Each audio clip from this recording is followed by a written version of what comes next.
everyone, so remember in my previous video I moved back to North Carolina because my husband is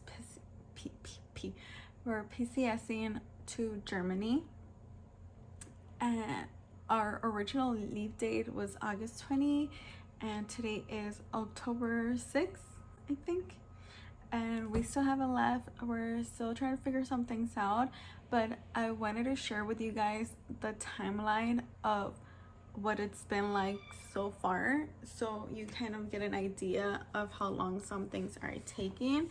And the reason why I want to do this is because I've been watching some YouTube videos, and I've also been reading like articles from other people, and everything seems to go so smooth for them, like so easy. They got everything done so quick, no hiccups, and I'm like, what the hell's going on with us then? So I think I know what's going on with this, and for the most part it's my fault. But anyways, let me share with you guys what our timeline has been like. It's definitely been a journey. So if you haven't watched my previous videos, my husband re-enlisted. He was originally supposed to get out in August. That was like his 4 years would have been up at that time. And then in March he started the paperwork to get out, or February, and then he got offered Germany, so he decided to re-enlist. And he told me right away that I needed to get a physical done, and I didn't. I really lacked it in getting it done, and then coronavirus happened, so it became even more difficult for me to get an appointment. So on August 1st, July 31st was my last day at my job, and on August 1st I moved to North Carolina because originally we were supposed to leave August 20th, and my unexperienced self thought, oh yeah, I'll get the physical done, we'll get the orders, we'll get everything we need to do. And the reason is I didn't know all the things that we actually needed to get done in order to move to Germany. So for my husband it would have been really quick, but not for me. Anyways, I'm rambling now, so let's get to the timeline. So our original leave date, like ever, the first date he was ever given was September 20th, and that got pretty much changed right away to August 20th. So there was no way August 20th was gonna happen. So my husband requested an extension, and that extension was not approved or denied for about 2 to 3 weeks. And then 2 days before we're supposed to leave, which we know it's not happening, he gets asked like, hey, are you ready to leave? You leave in 2 days. And my husband's just like, I put in a request for an extension and I don't even have my orders to begin with. So they're like, okay, let us check on it, let me look into it, blah blah blah. So on August 18th, 2 days before we're supposed to leave, he gets the approval for the extension, and the extension is for up to October 10th, which is in 4 days. We're in October 6th, he got extended until October 10th. And then on August 27th, that's when I went and got my physical. Yeah, he's been telling me since March to get it. I didn't get it done until August 27th. That was the earliest appointment I could get. We booked that up. I booked that appointment right away. One thing that I want to mention with that is that when I got TRICARE, my husband got it for me for the for the West Coast. So my TRICARE was only valid in the West Coast. I had my doctor in the West Coast, so we had to change it to the East Coast, and it was really quick. I think we changed it on a Thursday. On Friday I was ready to use it on the East Coast. The issue was that with this whole coronavirus thing going on, you need an appointment for everything. So the earliest appointment that I could get, there was like one available the next day, but the doctor was like, no, we're sorry, that's for returning patients, new patients. We actually don't have an appointment available until Thursday, which was really quick. Like, I got lucky. I was able to get the appointment super duper fast. So on the 27th, I got an appointment, and so back to that. So I get on a Thursday, I had my doc. That's when we changed my TRICARE to the East Coast. On Friday, it was already approved, and I tried to make an appointment with that doctor. I called. They told me they'll get back to me. They didn't get back to me. I told my husband. I did more research on the doctor, and they were not taking new patients in. So I told my husband, okay, I need to get it changed because they're not going to see me anytime soon. So we changed it. Monday, I was good to go. I made an appointment for the next day. I get a call back saying that they can't take me in until Thursday. I was like, fine, I'll take Thursday. So we took the appointment for Thursday, and that's when I did my physical. So definitely be careful when moving your provider, because a lot of them won't take new patients. And I forgot the website. If I find it, I'll link it below. But there was like a website where I had to check if they were taking new patients or if they didn't, because when choosing the provider originally, it didn't tell me that they were not taking new patients. And with the first provider that I had chosen, they called me a month later to book an appointment. I didn't need that many more. So anyways, August 27, I got my physical, and one of the physical questions that the doctor asked was if I had gotten a pap smear done, and when the last time I got a pap smear done was, and then I told her, no, I've never gotten one. And she's like, you're 30? What do you mean you've never gotten one? So she's like, are you okay with taking one right now? With doing one right now? And I was like, yeah, that's fine. Might as well do it. So I did the pap smear. I was able to access my physical results along with the doctor's notes online. So that information was emailed to EFMP with the form DA 5888 and some other forms my husband needed to sign, but we sent my physical with the doctor's notes. And then 2 weeks later, approximately 2 weeks later, my husband calls like, hey, I just want to know what's the status of my paperwork. And they're like, we haven't received anything. And he's like, I emailed it. And they're like, oh yeah, we see it here, but you're missing a lot of things. And then they're like, he's like, okay, what am I missing? They're like, well, the physical. And he's like, no, I sent it. They're like, well, the doctor's notes for the physical. And then he's like, no, I sent that too. And they were like, just telling him that he was missing all this stuff, but it was all there. And they're like, okay, we'll look it over and then we'll call you back. So on September 17, he gets a call to let him know that we have an appointment for September 28th for the screening. And then on September 22nd, sorry, I got a call. So I forgot where I was at.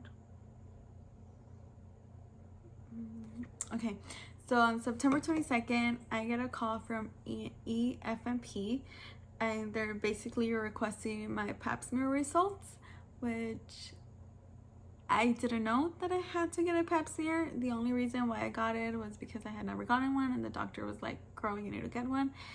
And I don't know if they requested those results because they were part of my physical, or if that's something that's needed. Just an FYI. Because when my husband told me about the physical, he never said like, make sure you get a pap smear. And then she also told me that our DA 5888 was missing a stamp from reassignment, but she got taken care of that. She took care of that. She emailed me the form, told me to fill part A out, and then email it back to her. So that was good. And then she also told me that the commander had actually emailed her to see if we could get my screening done today on the 22nd instead of waiting until our appointment date, which was the 28th. And I was like, yeah, that's fine. So all the questions for the screening were just medical questions, my medical history basically. I don't remember all the questions, but she did ask a good handful of questions, and the two that I remember were if I had any vision problems that could not be corrected with eyeglasses, and then the second one The second one was if I had cancer, and the answer was no for both of them. And then I did ask her if it was only like my history or my family history too, and then she's like, no, just your history. We talk about family history, we'll be here all day. And then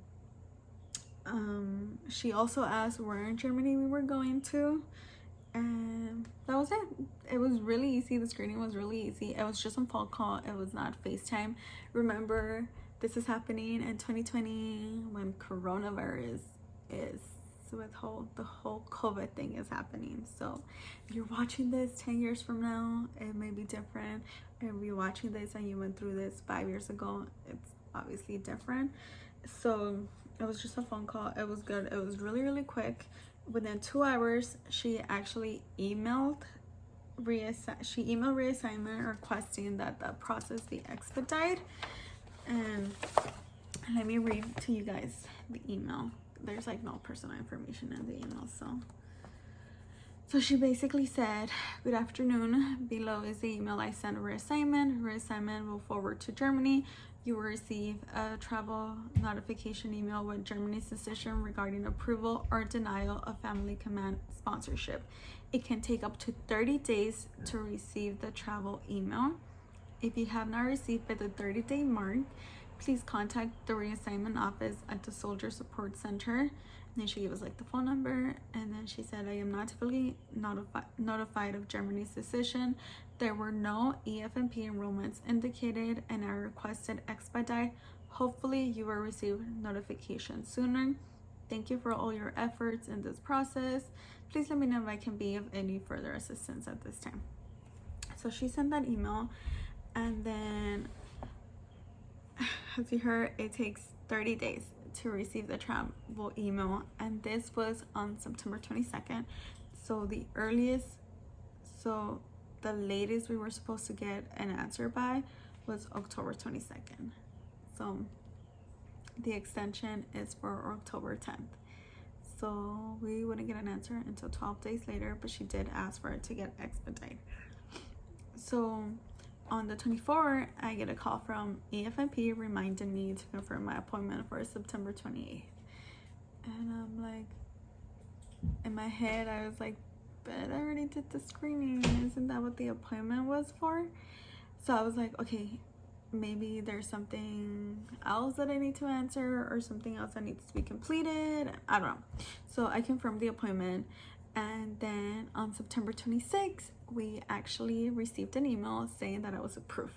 So 4 days later, we received an email, but just note she did request for it to be expedited because everything we're like cutting it really, really close. And then on September 28th, we logged into the computer so we could do the screening. And if I hadn't done it on the 22nd, that would have been a face-to-face one, because on the 28th, when we logged in, because my appointment was confirmed, it was never canceled. Since I already did the screening, all we did that day, my husband asked like questions that he let them know like, oh, well, she already got approved, but I still haven't received my orders, blah, blah, blah. And I'm glad that I had the screening done on the 22nd, but they didn't cancel the appointment because my husband was able to ask questions. So that was like a plus for us. And then they basically told him, EFMP basically told him, well, you should go talk to I don't know who, so they could tell you about your orders. So that day he did. He went and talked to, I have no clue who he talked to, but he did go and talk to somebody like, hey, she already got approved and I still haven't gotten my orders. I was told that I should be getting them in my email. I just want to know if you guys have them. And then they tell him, oh, we don't have your orders. Give us till Wednesday. So on September 30th, 2 days later, which was Wednesday, he got the orders. I was in the orders. We were good. We were ready to go and start making appointments for home goods, for me to go get my passport, for all of these things that you needed orders for. So he made an appointment for the no-fee passport. That appointment was scheduled for October 5th. And then I also needed to renew my dependent ID because mine had expired August 1st, and when he called, they told my husband that it needed to be a valid ID. And we also needed to make the appointment for Phoebe. So for pets, I'll do like a whole nother video on her, but for pets, she needs to have a health certificate that's issued 10 days before you leave. So anywhere from October 1st to October 9th, she needed to be seen by the doctor. And then we needed to do transfer lien for the vehicle so we could take it to Germany. And then my husband needs to clear post and unit. So that was on September 30th. And then on October 5th, I don't have notes on that, but that just happened yesterday? Yesterday, October 5th, we went to the ID office, and there was no appointment online, but my husband called and they told him, well, since you have orders and you're leaving and you guys are supposed to be leaving, you could just do a walk-in. So we went, and the lady was like, do you have an appointment? And we're like, no. But then my husband's like, but I actually called and they told me I could just do a walk-in because I'm actually leaving. And then the lady was like, who did you talk to? And then he's like, okay. She's like, okay, just sign in. I think he was supposed to tell her, because I'm PCSing. Well, he's PCSing. But they saw us, and it was really quick. It was 5 minutes, and all I needed was an ID, my old military ID, which they kept, and I think my merge cert. Did they see me? No, it was just my passport and my social. That's all they needed. And then at 10 was our passport appointment, so we went and did the passport stuff, and it was really quick and really easy. One thing I want to make a note of, I don't know if this is with every no-fee I don't know if this is with every no-fee passport, but they had me wear a collar shirt. So I was wearing a shirt like this, the neckline was like this, and then I had a hoodie on, and the guy's like, do you have a collar shirt under that? And I was like, no. And then he's like, okay, put one of those shirts on. So it has to be a collar shirt. I don't know if this is for everybody that's getting the no-fee passport, you need a collar shirt, a collar, a shirt with a collar, or if that's just how he wants it. But ladies, make sure you take a cute collar shirt, because the shirt options were not cute at that office. And I have some decent looking collar shirts at home, but anyways, so we did that. Oh, and then make sure your paperwork, it's not double-sided, just one-sided, because my passport application was double-sided, and the lady was like, has to be single-sided, so let me make a copy of it. And then where are we now? So the issue we are having right now is that yesterday was October 5th, and on my husband's orders, he's supposed to leave October 10th. So October 5th, October 10th. You do have a 20-day cushion to report to your next duty station. So October 5th is when I did my no-fee passport. October 10th is when he's supposed to leave. He has 20-day cushion, which would be October 30. And we don't have an appointment for household goods. There's no appointments for household goods until November 1st. So unless he's able to extend for mid-November, we are not leaving together at this at this moment in time. We're not leaving together. So as of right now, I would have to take care of everything: household goods, being here for household goods, turning in the POV, which is the private owned vehicle, getting Phoebe to the airport, booking a flight for Phoebe because not all flights take pets, and trying to figure out when my flight is. I'm hoping that he will be able to help me from there if it turns out that this is a situation we're gonna be in. But as of right now, he's trying to get an extension, and it's kind of looking like he will, but it's also looking like he won't. So it's like in the middle. We really don't know what's gonna happen, and I'm freaking out because I'm like, I don't want to deal with this stuff, and it's just seems so stressful. Like, it's so stressful for him, and he's been to Korea, so he's kind of had to do this. Not eventually, but anyways, hopefully he's able to extend and we're able to leave together, because I'm just freaking out because there's some people that I read where they leave after, but that's because they choose to leave after because of a job or because of the kids' school, or they have like their reasons where they choose to stay behind and just have their husband go, and they don't leave until like 2-3 months later. And 2-3 months later from now is Thanksgiving, Christmas, New Year's. So I'll keep you guys updated. I'll do a part 2, but this is the headache that we're having right now. So October 10th is the day he's supposed to leave. With the 20-day cushion, the next flight that he was told was available was October 12th. So not really much of a cushion, but any date that he leaves in October, I will not be leaving with him. So if you take anything from this video, is go get your physical done ASAP. Okay, and that's it for now. I'll do another video on Phoebe so you guys can see that process, because that's a little bit more different than like stress acne. I have so much acne.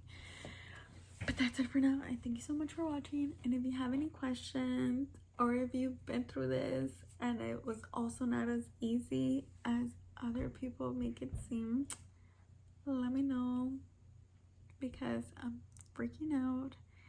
And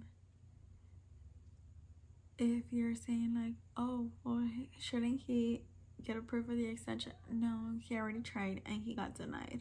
He actually got denied yesterday. So they told him that he needs to go get his ticket, and that's what he's working on right now. So we'll see.